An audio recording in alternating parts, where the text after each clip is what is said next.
Good evening everybody. നമ്മൾ discuss ചെയ്യാൻ പോകുന്ന ടോപ്പിക് ഇന്റൻസിറ്റി ഓഫ് ഡിസ്ട്രിബ്യൂഷൻ ആണ്. ഫസ്റ്റ് ഓഫ് ഓൾ, എന്താണ് ഇന്റൻസിറ്റി? നമുക്കറിയാം, ഒരു കാര്യത്തിന്റെ അല്ലെങ്കിൽ ഒരു സംഭവത്തിന്റെ എണ്ണത്തിന് അഥവാ അളവിനെയാണ് നമ്മൾ ഇന്റൻസിറ്റി എന്ന ടേം കൊണ്ട് ഉദ്ദേശിക്കുന്നത്. So what is intensity of distribution? Intensity of distribution എന്ന് പറയുന്നത് സിമ്പിൾ ടേംസിൽ പറയുകയാണെങ്കിൽ the number of middle men required in the distribution channel. നമ്മുടെ ഡിസ്ട്രിബ്യൂഷൻ ചാനലിൽ നമുക്ക് ആവശ്യം വരുന്ന മിഡിൽ മെന്നിന്റെ എണ്ണത്തിന് അഥവാ അളവിനെയാണ് നമ്മൾ ഇന്റൻസിറ്റി ഓഫ് ഡിസ്ട്രിബ്യൂഷൻ എന്ന് പറയുന്നത്. സോ മിഡിൽമെൻ എന്ന് പറയുമ്പോൾ ആരാന്ന് നമുക്കറിയാം. നമ്മുടെ ഹോൾസെയിലേഴ്സും റീറ്റെയിലേഴ്സും ഏജന്റ്സും ഒക്കെയാണ് മിഡിൽമെൻ ആയിട്ട് ആക്ട് ചെയ്യുന്നത്. അതായത് പ്രൊഡക്ട്സ് കൺസ്യൂമേഴ്സിലേക്ക് എത്തിക്കാനായിട്ട് സഹായിക്കുന്ന ആൾക്കാർ. അപ്പൊ ഈ മിഡിൽമെന്നിന്റെ എണ്ണത്തിൽ പല കേസുകളിൽ പല ഡിസ്ട്രിബ്യൂഷൻ ചാനലിൽ വ്യത്യാസം വരും. ഇപ്പൊ ഫോർ എക്സാമ്പിൾ പറയുകയാണെങ്കിൽ, ഞാനൊരു സോപ്പ് മാനുഫാക്ചറിംഗ് കമ്പനി തുടങ്ങാണ്. അപ്പൊ എന്റെ പ്രൊഡക്റ്റ് എനിക്ക് കൺസ്യൂമേഴ്സിലേക്ക് എത്തിക്കാനായിട്ട് ഞാനൊരു ഏജന്റിനെ അപ്പോയിന്റ് ചെയ്തു. അപ്പൊ ഈ ഏജന്റ് വഴിയിട്ടാണ് എനിക്ക് ഡയറക്റ്റ് ഞാൻ എന്റെ പ്രൊഡക്ട്സ് കൺസ്യൂമേഴ്സിന് സെല് ചെയ്യുന്നത്. അപ്പോൾ ഈ ഒരു ഡിസ്ട്രിബ്യൂഷൻ ചാനലിൽ എനിക്ക് ആവശ്യം വന്ന മിഡിൽമെന്നിന്റെ എണ്ണം ഒന്നാണ്, കാരണം ഈ ഒരൊറ്റ ഏജന്റ് ഉള്ളൂ. ഇപ്പൊ രണ്ടാമത്തെ കേസ് എടുക്കാണ്. ഇവിടെ ഞാൻ ഹോൾസെയിലേഴ്സ് വഴിയാണ് എന്റെ പ്രൊഡക്ട്സ് കൺസ്യൂമേഴ്സിലേക്ക് എത്തിക്കുന്നത്. ഈ ഒരു കേസിൽ ഈ ഒരു ഡിസ്ട്രിബ്യൂഷൻ ചാനലിൽ എനിക്ക് ആവശ്യം വരുന്ന മിഡിൽമെന്നിന്റെ എണ്ണത്തിലും മാറ്റം വരും. അതായത് മുമ്പത്തെ കേസിൽ ഒരു ഏജന്റ് ആണ് ഉണ്ടായിരുന്നുള്ളൂവെങ്കിൽ ഇവിടെ എനിക്ക് ഹോൾസെയിലേഴ്സ് വന്നു, റീറ്റെയിലേഴ്സ് വന്നു. അപ്പൊ ഡിസ്ട്രിബ്യൂഷൻ ചാനൽ ഞാൻ മാറ്റിയതോടുകൂടെ എന്റെ നമ്പർ ഓഫ് മിഡിൽമെനിലും മാറ്റം വന്നു. ഇവിടെ ഇപ്പൊ എനിക്ക് 2 മിഡിൽമെനിന്റെ ആവശ്യം വന്നു. അതായത് പ്രൊഡക്ട്സും സർവീസുകളും വ്യത്യാസപ്പെടുന്നതനുസരിച്ച് അതിന്റെ ഡിസ്ട്രിബ്യൂഷൻ ചാനലിലും വ്യത്യാസം വരും. ഡിസ്ട്രിബ്യൂഷൻ ചാനൽ വ്യത്യാസപ്പെടുന്നതനുസരിച്ച് നമ്പർ ഓഫ് മിഡിൽമെൻ, അതായത് ഇന്റൻസിറ്റി ഓഫ് മിഡിൽമെൻ അല്ലെങ്കിൽ ഇന്റൻസിറ്റി ഓഫ് ഡിസ്ട്രിബ്യൂഷനിലും വ്യത്യാസം വരും. There are 3 types of distribution policies. They are mass distribution, selective distribution and exclusive distribution. ഫസ്റ്റത്തെ ഡിസ്ട്രിബ്യൂഷൻ പോളിസി എന്ന് പറയുന്നത് ഇന്റൻസീവ് ഓർ മാസ് ഡിസ്ട്രിബ്യൂഷൻ ആണ്. ഇതിന്റെ പ്രത്യേകത എന്ന് പറയുന്നത്, ഈ ഒരു പോളിസിയിൽ നമ്മൾ ഡിസ്ട്രിബ്യൂട്ട് ചെയ്യുന്ന പ്രൊഡക്ട്സ് ഏറ്റവും കൂടുതൽ എല്ലാവരും എപ്പോഴും യൂസ് ചെയ്യുന്ന കോമൺലി യൂസ്ഡ് പ്രൊഡക്ട്സ് ആണ്. അതായത് ഈ സോപ്പ്, സ്വീറ്റ്സ് അതുപോലത്തെ പ്രൊഡക്ട്സ് ഒക്കെയാണ്. ഇപ്പൊ നേരത്തെ ഒരു എക്സാമ്പിളിൽ ഞാൻ പറഞ്ഞു, ഇപ്പൊ ഞാനൊരു സോപ്പ് മാനുഫാക്ചറിംഗ് കമ്പനി നടത്താണ്. അപ്പൊ ഞാൻ എന്റെ പ്രൊഡക്റ്റ് ഒരു സിംഗിൾ ഏജന്റിനെ വെച്ചിട്ടാണ് ഞാൻ ഡിസ്ട്രിബ്യൂട്ട് ചെയ്യണേന്ന്. പക്ഷെ ഈ സോപ്പ്, സ്വീറ്റ്സ് അങ്ങനത്തെ പ്രൊഡക്ട്സ് ഒക്കെ വൈഡ് റീച്ചുള്ള പ്രൊഡക്ട്സ് ആണ്. മീൻസ് എല്ലാവരും എപ്പോഴും കോമൺലി യൂസ് ചെയ്യുന്ന പ്രൊഡക്ട്സ് ആണ്. അപ്പൊ ഇതിനൊക്കെ ഞാനൊരു സിംഗിൾ ഏജന്റിൽ ഒരു ഒറ്റ മിഡിൽമെന്നെ വെച്ചാൽ എനിക്ക് എല്ലാവരിലേക്കും ഇത് കവർ ചെയ്യാനായിട്ട് സാധിക്കില്ല. സോ ഇത്തരം പ്രൊഡക്റ്റിനെ, കോമൺലി യൂസ്ഡ് പ്രൊഡക്ട്സിന് വേണ്ടിയിട്ട് നമ്മൾ ആസ് മെനി പോസിബിൾ മിഡിൽമെനെ അപ്പോയിന്റ് ചെയ്യും.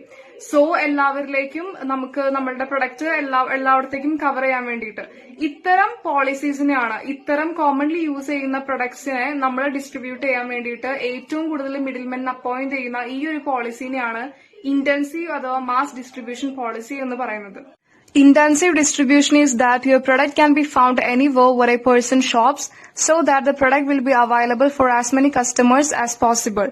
കൂടുതൽ മിഡിൽമെനിനെ വെച്ചുകൊണ്ട് അപ്പോയിന്റ് ചെയ്തുകൊണ്ട് നടത്തുന്ന ഒരു ഡിസ്ട്രിബ്യൂഷൻ ആയതുകൊണ്ട് തന്നെ കൂടുതൽ കസ്റ്റമേഴ്സിലേക്ക് ഈ പ്രൊഡക്ട്സ് എല്ലാം റീച്ച് ചെയ്യും.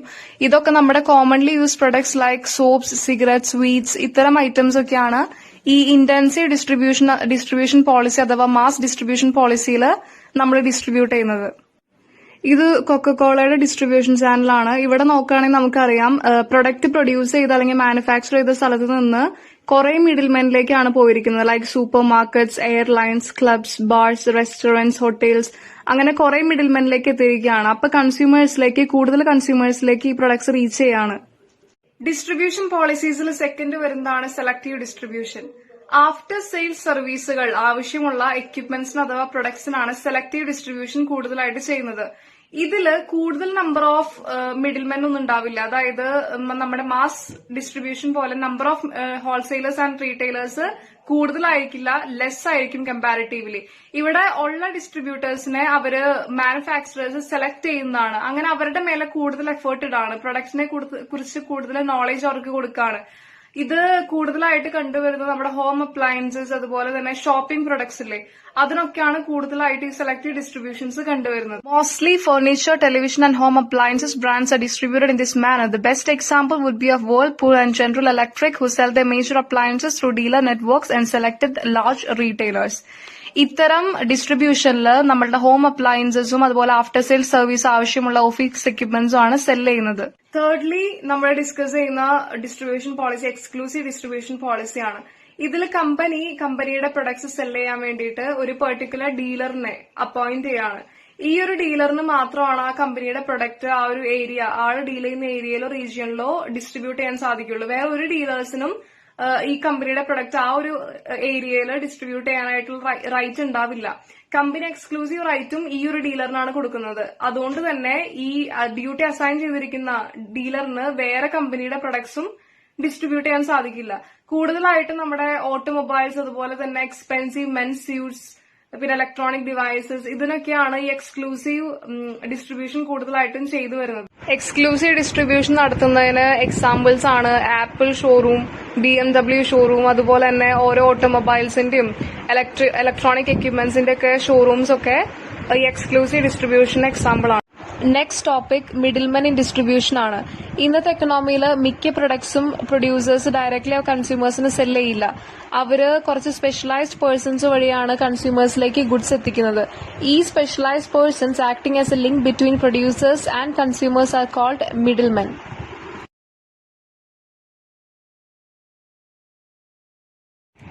ആദ്യത്തെ ഏജന്റ് മിഡിൽമെൻ ആണ്. ഇവിടെ പ്രൊഡ്യൂസേഴ്സിൽ നിന്നും കൺസ്യൂമേഴ്സിലേക്ക് ഗുഡ്സ് എത്തിക്കാനുള്ള ഏജന്റ്സ് മാത്രമായിട്ടാണ് മിഡിൽമെൻ നിൽക്കുന്നത്. അവർക്ക് ഗുഡ്സിന്റെ മേലെ യാതൊരുവിധ ഓണർഷിപ്പ് റൈറ്റ്സ് ഉണ്ടാവില്ല.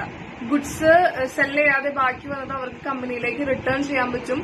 അതുപോലെ തന്നെ അവർക്ക് ഒരു certain percentage of commission company നിശ്ചയിച്ചതാണ് കിട്ടുന്നത്. രണ്ടാമത്തെ വരുന്നത് മെർച്ചന്റ് മിഡിൽമെൻ ആണ്.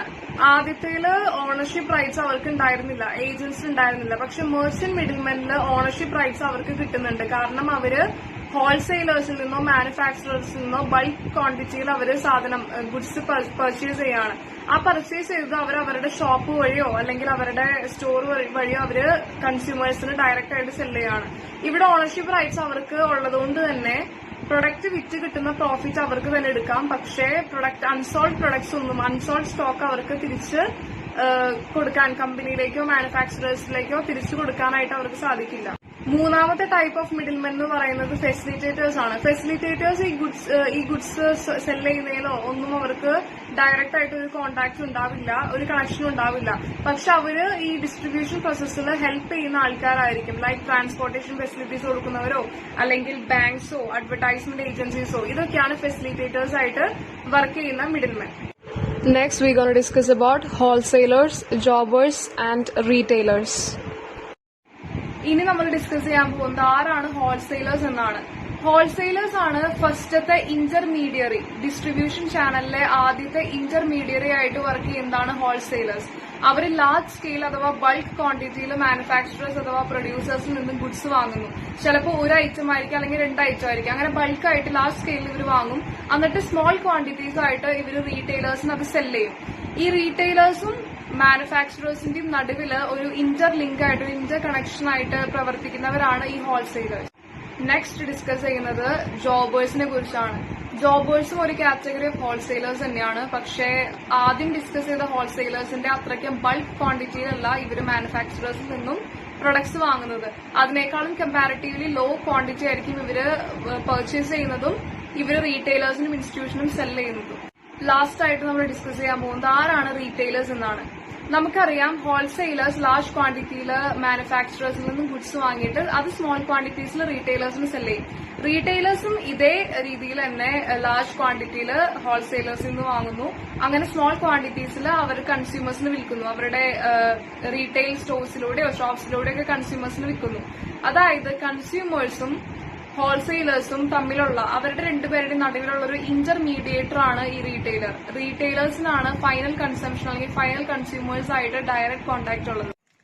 So here we discussed about intensity of distribution, types of middlemen, wholesalers, jobbers and retailers, and that's all about my topic.